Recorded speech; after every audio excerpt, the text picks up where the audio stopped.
안녕하세요. ACC 채널의 서미진입니다. 지난 시간에 소리 지르는 것을 아이들이 제일 싫어한다 라고 하는 이야기를 함께 나누었는데요.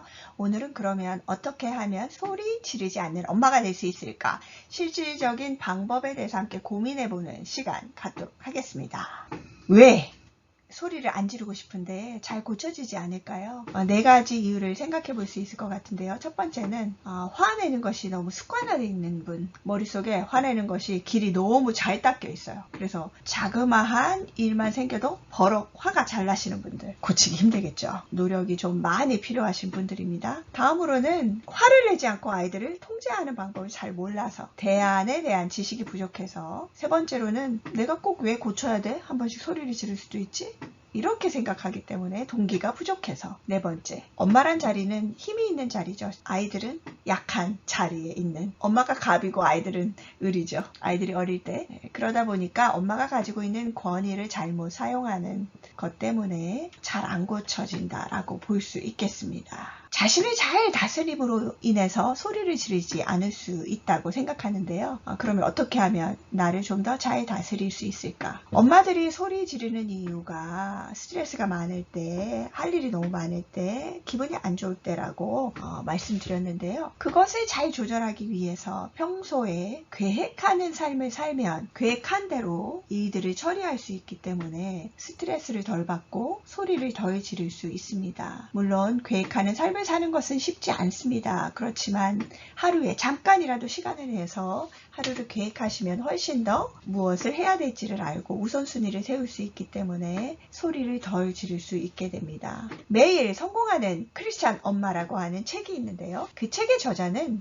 일도 해야 되고 어린 아이들도 키워야 되고 집에서 밥도 해야 되고 너무너무 바쁜데 계획하는 삶을 통해서 그 일들을 성공적으로 잘 해냈다라고 이야기합니다. 그러면서 계획적인 삶을 살다 보니까 시간이 남고 그 시간을 엄마가 자기 자신을 위해서 쓸 수 있게 됐다라고 이야기합니다. 이제 그분 같은 경우는 오늘 전화해야 될 곳, 해야 될 일, 이런 식으로 항상 표가 있어서 거기에다 기록을 한 다음에 그것을 잘 보이는 곳에 붙여놔서 그날 하루하루를 잘 살 수 있게 하는 걸 했는데요. 요즘은 컴퓨터만 이용하셔도 구글 같은 거 너무 일과표가 잘 나와 있죠. 전화기에도 있고요. 그래서 그런 것을 조금 활용하셔서 계획을 어느 정도 세우심으로 말미암아 스트레스를 줄이고 소리를 덜 지르는 엄마가 될 수 있습니다. 자, 그런데 어떤 분들은 계획을 정말 잘 세워요. 그런데 그 계획을 100% 지키려고 하는 분들이 있습니다. 계획은, 저희 남편은 그렇게 말해요. 어기라고 있는 것이다. 그래야 또 계획을 세우지. 네, 예전에 계획이 작심삼일이다 이런 말도 있었는데요. 계획은 가능한 잘 지키면 좋겠지만 우리의 삶은 늘 변화가 있죠. 그래서 변화가 있는 삶에 융통성을 가지고 대처하는 것도 너무 중요하거든요. 그래서 계획을 잘 세울 때 거기에 꼭 융통성을 발휘하는 것 중요합니다. 예를 들면 아이들로 하여금 주말에만 사탕을 하나 먹을 수 있다 라고 했을 때 그것을 1년 365일 다 지킨다면 아이들이 얼마나 힘들겠어요. 때로는 아이들이 되게 잘할 때 또는 생일 파티에 갔다거나 할 때 계획을 좀 어기는 걸 허용해 주는 것도 필요할 때가 있습니다. 아이들의 이야기를 잘 들어보고 그럴 때 아이들이 부모님이 나의 이야기에 귀를 기울이는구나, 내가 존중받는구나 라고 느낄 수 있게 됩니다. 그래서 계획을 잘 지키지만 일관성 있는 것 사이사이에 좀 이렇게 한 번씩 융통성을 발휘하는 것도 좋은 방법이 될 수 있습니다. 제 아이가요, 집에 올 때는 항상 기차를 타고 오거든요. 근데 어느 날 엄마 좀 데리고 와줘 라고 했어요. 알고 보니까 그날 체육대회를 해서 다리가 너무 아픈 거예요. 그럴 때 그 아이의 요구를 들어줄 수 있어야 될까요? 네, 부모는 융통성 있게 들어줄 수 있어야 됩니다. 그럴 때 그 아이는 자신의 필요가 충족됐다라고 느끼기 때문입니다. 그래서 부모가 자신을 잘 다스리기 위해서 부부 중에서 조금 더 계획을 잘 하시는 분이 계획을 세우시고, 그렇지만 삶의 요구에 따라서 융통성 있게 하신다면 여러분을 잘 다스려 나갈 수 있으실 것입니다. 네, 이것은 제가 아까 말씀드린 매일 성공하는 크리스찬 엄마가 쓰는 일과표인데요. 매일 이런 표를 이용해서 자신의 삶을 계획한다고 합니다. 저희 가정 같은 경우에는요, 아이들이 해야 할 일들이 있어요. 이제 강아지가 있어서 강아지를 돌봐주는 역할도 서로 분담하고 있고요. 그리고 매일 저녁 식사를 모든 아이들이 다 참여해서 하고 있습니다. 그리고 또 그 외에 가사일, 구역구역을 맡아서 청소일을 나누어서 하고 있는데요. 저희 집처럼 이렇게 대략적으로 크게 계획을 세워서 하시는 분이 있는가 하면 이 책의 저자는 아이들의 역할도 아주 세세하게 짜서 계획을 세워 놓으시더라고요. 기질에 따라서 좀 다르실 수 있으실 것 같아요. 예를 들면 편지를 가지고 오는 것, 밥 먹고 나면 테이블을 닦는 것, 이런 세세한 역할까지도 다 분담해서 매일 아이들이, 가족들이 같이 참여해서 일을 하게 함으로 말미암아 스트레스를 가족들이 받지 않게 하는 그런 부분을 실천하고 계셨습니다. 두 사람 부부 중에서 누가 더 어떤 좀 섬세하고 또 조직적인 기질을 가지고 있느냐에 따라서 그 역할을 좀 다르게 계획하시고 또 분담하실 수 있으실 것 같습니다. 다음으로 여러분 자신을 잘 다스리기 위해서 평소에 좀 많이 웃으시기 바랍니다. 너무 진지하신 분들이 있으세요. 제가 다양한 사람들을 상담하는데 상담하다 보면 어떤 분들은 모든 삶의 이슈를 심각하게 생각하시다 보니까 심각한 문제가 더 심각해지는 그런 이들이 있는 것 같습니다. 소리 지르는 엄마들, 지나치게 죄책감을 가지고 수치심을 느끼실 때 내 문제를 너무 크게 생각하면 마음이 낙담돼서 고치기가 너무 어려워지죠. 여러분이 때로 소리를 지르지 않으려고 했다가도 한 번씩 소리 지르게 되면 실망하시고 낙심되지만 그때도 좀 유머러스하게 자신을 바라볼 수 있으면 좋겠습니다. 그러면 훨씬 더 문제들을 잘 지나갈 수 있어요. 아주 심각하더라도 재미있는 이야기를 하게 되면 허허 웃게 되잖아요. 그쵸? 그래서 좀 실수를 하고 짜증나 있는 내 모습을 볼 때 그럴 수도 있지, 이럴 수도 있고 그럴 수도 있지 라고 좀 생각하시면서, 그리고 아이들도 문제 행동이 있을 때 그걸 너무 심각하게 바라보시면 꼭 그것을 붙잡고 끝까지 고치려고 하시다 보면 더 관계가 어려워질 때가 있거든요. 발달 길을 거치면서 아이들이 문제 상황이 중간중간에 나타날 수 있다라고 하는 걸 좀 편안하게 바라보시면서 고치면 되지, 조금 여유롭게 대처하는 그런 마음을 가질 때 훨씬 더 소리를 덜 지르고 자신을 잘 다스릴 수 있게 됩니다. 지금까지 3개 말씀드렸어요. 기억나세요? 계획하는 삶을 살아라. 그렇지만 융통성을 발휘해라. 3번째, 좀 긍정적으로 생각하고 유머를 가져라. 웃어라. 4번째, 균형 있는 삶. 너무 아이들을 위해서, 가족들을 위해서 자신을 희생만 하시지 마시고 여러분 자신도 좀 돌보는 삶을 살아라. 영적으로, 육적으로, 혼적으로. 그럴 때 여러분이 소리를 덜 지르게 됩니다. 여러분 너무 피곤하시면 꼭 집안일 하시려고 하시지 말고 잠깐은 내려놓고 여유 있게 차도 한 잔 마시고, 오늘은 집안일을 좀 하지 않고 친구도 한번 만나시고, 좀 균형 있게 하실 때 자신을 잘 다스리게 됩니다. 예전에 집을 정말 청소하지 못하고 어지럽혀 놓는 분이 계셨거든요. 이제 그런 분들 보면 가끔 한꺼번에 집을 다 치우려고 하시는 분들이 계세요. 그러면 어떤가요? 어지러져 있는 그 집을 한꺼번에 치우려고 하면 얼마나 부담스럽고 힘들어요. 그러다 보니까 그 치우는 기억이 부정적으로 남아있고 치우는 게 잘 안 돼요. 치우다가 또 스탑해요. 그러면서 또 다시 집을 어지게 되는 이런 경우가 있는데요. 그래서 좀 정리를 잘 하시는 분들, 그런 분들을 잘 어지럽히는 분들을 도와주기 위해서 베이비 스텝을 제안하거든요. 하루에 한 군데씩만 청소하고 아주 작은 일부터 청소하는 것을 시작해서 매일매일 하다 보면 나중에는 정리가 되는 거거든요. 그래서 여러분이 나는 엄마니까 이렇게 해야 돼, 너무 완벽한 엄마가 되려고 하기보다 좀 여유를 가지고 나도 좀 돌보고 때로는 하던 일을 약간 멈추기도 하고, 그럴 때 훨씬 더 소리를 지르지 않는 엄마가 될 수 있습니다. 5번째, 가장 중요한 건 긍정적 태도를 가지는 것입니다. 내가 지금은 소리를 조금은 지르지만 앞으로 더 잘 조절할 수 있는 좋은 엄마가 될 거야. 우리 아이가 문제 행동을 때로는 보이지만 내가 저 아이를 위해서 노력하고 있고 기도하고 있다면 우리 아이는 틀림없이 좋아질 거야. 라고 하는 긍정적 태도를 가지는 것이 여러분의 마음을 편안하게 하고 소리를 지르지 않는 것에 도움이 됩니다. 그렇지 않고 아이고 우리 아이 저러다가 앞으로 뭐가 되려나 라고 걱정을 많이 하시고 부정적으로 매사에 바라보시면 그 부정적인 감정이 결국 입을 통해서 행동을 통해서 나오게 되죠. 그럼 아이들에게 소리를 더 많이 지르게 됩니다. 여러분 걱정하고 염려한다고 키를 한 자나 더 할 수 있는 것 아니죠. 나쁜 일이 생기면 내일은 좋은 일이 생길 거야. 좋은 일이 생기면 또 앞으로도 더 좋은 일이 생길 거야. 나는 하나님의 자녀잖아 라고 하는 좀 긍정적인 태도를 아이를 향해서 여러분을 향해서 가지실 때 훨씬 더 자신을 잘 다스리게 되고 소리를 덜 지르시게 됩니다. 네, 여러분 만화 좋아하시나요? 만화 왜 좋아하세요? 즐겁잖아요. 그쵸? 네, 캐릭터가 화내고 있는 것도 즐거워요. 그래서 여러분의 삶을 너무 심각하게 바라보시기보다 조금 뒤로 물러서서 만화를 바라보는 것처럼 조금 즐겁게 바라보신다면 여러분이 훨씬 더 소리를 덜 지르는 좋은 엄마가 될 수 있을 거라 생각이 듭니다. 다음으로 그러면 나를 좀 잘 다스리는 것, 소리 지르지 않는 데 도움이 된다. 그리고 또 도움이 되는 실질적인 소리를 안 지르는 엄마가 되기 위해서 몇 가지 처방전을 생각해 봤어요. 첫 번째는 동기가 있어야 돼요. 동기부여 상담이라고 하는 게 있거든요. 많은 사람들이 변화에 대한 동기가 없어요. 그런 사람들은 아무리 좋은 얘기를 해도 고칠 수가 없죠, 문제를. 그래서 동기를 가지게, 변화에 대해서 동기를 가지게 하는 게 되게 중요한데요. 소리 지르지 않는 것에 대해서 동기를 가지는 게 중요해요. 성경에 보면 심령이 상하면 일으킬 수 없다라고 이야기합니다. 자녀들을 노엽게 하지 말라고 이야기합니다. 소리 지르는 것 자녀를 노엽게 합니다. 심령을 상하게 합니다. 하지 않으셔야 되겠죠. 여러분이 소리를 지르지 않게 되면 더 행복한 삶을 살게 됩니다. 여러분 스스로도 왜?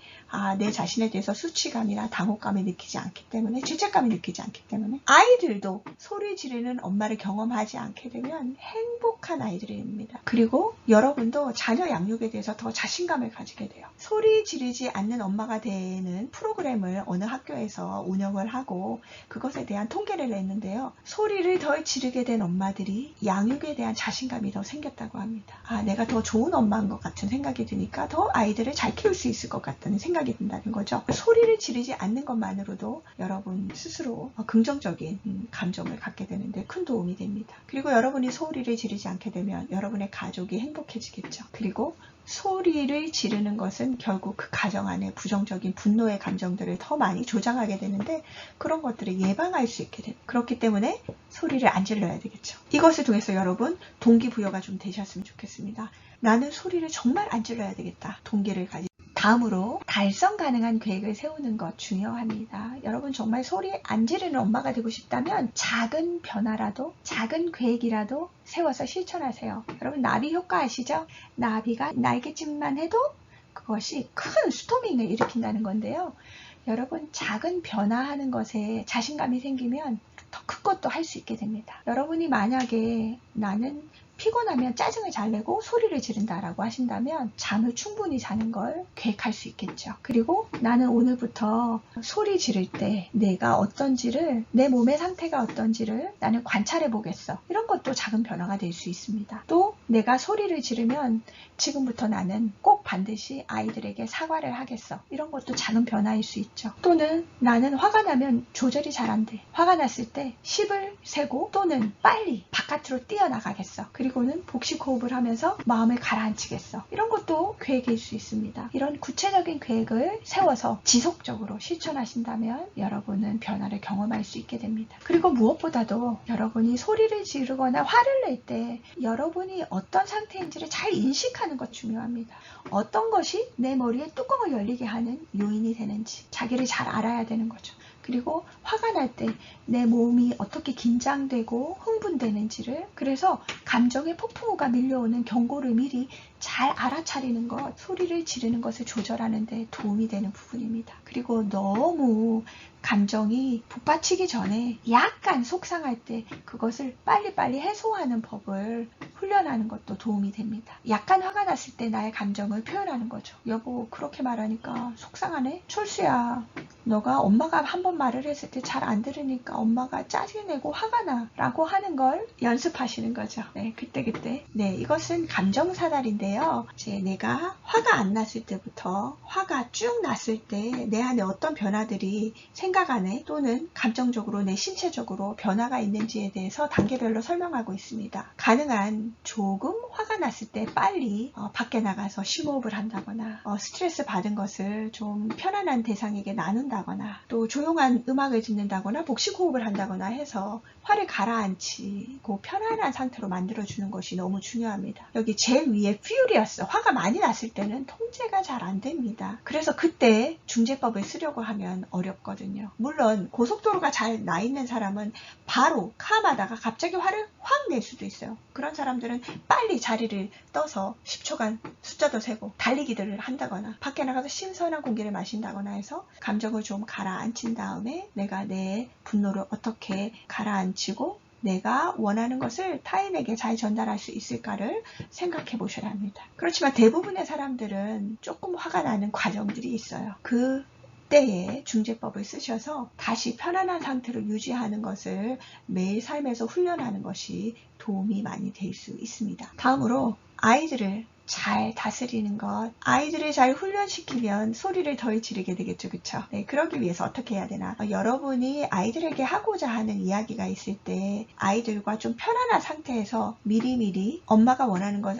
아이들에게 전달하는 거 필요합니다. 스케치북에 적어서 그림으로 보여주셔도 좋겠고요. 예를 들면 얘들아, 우리 집에는 지금부터 이제 몇 가지 규칙을 만들 텐데 첫 번째, 우리 집에서는 소리를 지르지 않는다. 이제부터 소리를 지르면 생각하는 의자에 앉아서 있다가 나와야 돼. 우리 집은 또 두 번째 규칙이 있는데 10시가 되면 잠을 잘 거야. 그리고 모든 전자기기는 다 회수할 거야. 이런 식으로 부모님이 말하고자 하는 의미를 아이들에게 차분하게 먼저 설명하는 것이 필요하죠. 저희 집 같은 경우에는 이런 일이 있을 때 가족회의를 해요. 가족회의를 하면서 앞으로 우리가 할 일에 대해서 아이들에게 설명합니다. 그 다음 두 번째, 아이들에게 바람직한 행동과 보상에 대해서 이야기합니다. 아이들이 잘 행동했을 때 어떤 좋은 결과가 있을 것인가. 그렇지만 제대로 하지 않았을 때는 어떤 나쁜 결과가 있을 것인가 설명해야 돼요. 예를 들어서 쇼핑센터를 가는데 오늘 쇼핑센터에 갈 거야. 그런데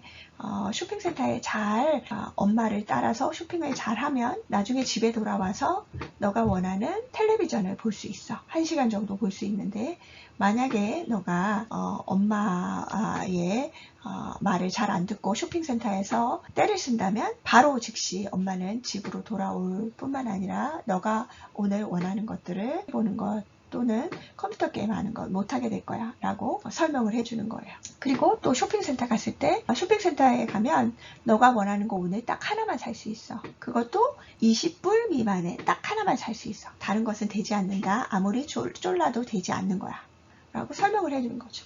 만약에 너가 그것을 지키지 않을 때는 너가 원하는 걸 아무것도 살 수 없고 집으로 돌아오게 될 거야 라고 하는 거 설명하고 실제로 어떻게 해야 될까요? 그 일이 일어나면 바로 적용하셔야 됩니다. 쇼핑센터에 있다가 쇼핑도 못하고 집으로 돌아오게 되면 엄마가 얼마나 짜증이 나요. 그래도 아이를 잘 양육하기 위해서 그때는 집으로 돌아오는 걸 감행하셔야 됩니다. 그리고 세 번째, 아이들을 잘 통제하기 위해서는 아이들과 친해야 돼요.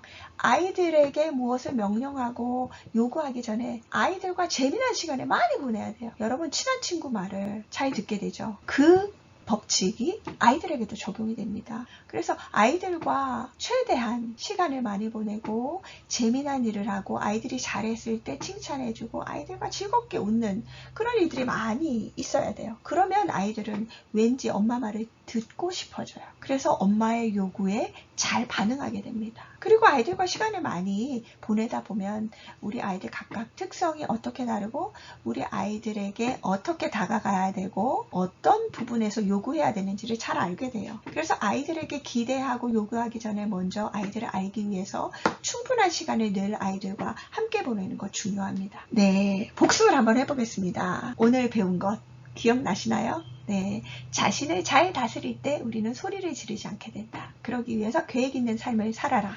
그렇지만 아이들을 키울 때는 늘 융통성이 있어야 된다. 그리고 너무 심각하게 생각하지 말아라. 즐겁게 지내셔야 된다. 그리고 무엇보다도 긍정적인 마인드를 가지는 것 중요하다라고 말씀드렸고요. 또 실제로 화를 내지 않기 위해서는 동기를 계속적으로 진짜 소리 안 질러야 돼. 왜냐하면 이것이 아이들이 정말 큰 상처가 되니까.